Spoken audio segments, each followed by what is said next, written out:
بسم الله الرحمن الرحيم. الحمد لله والصلاة والسلام على أشرف الأنبياء المرسلين صلى الله عليه وعلى آله وصحبه وسلم. أولا حمادك الله سبحانه وتعالى الله سونسين نعمته الإسلام والإيمان.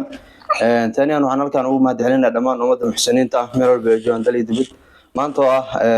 maalinimo axad ah waxaan soo booqday wiilkan aad u jeedaan oo da'diisa 10 jir ah oo xanuunsan waagii ilaa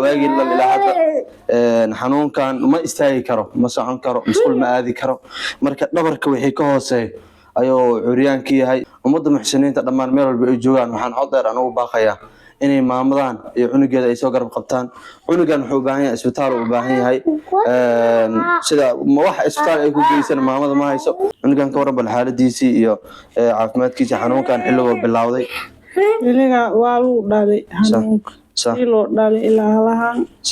saan le waa isbitaal ma lageeyo wax isbitaal la geeyo waxaan ku geeyay malaha isku haara waa kaadina ma shaqeyn karo shaqa diin dabko igu halaaba biyaha maamo lambarkaada ma noo sheegi kartaa oo lagaala soo xiriiri karo noo sheeg bal furaa todobo 39 21 eber ku celi bal furaa todobo 39 21 eber lambarkaas aad kala soo xiriiri kartaa maamada.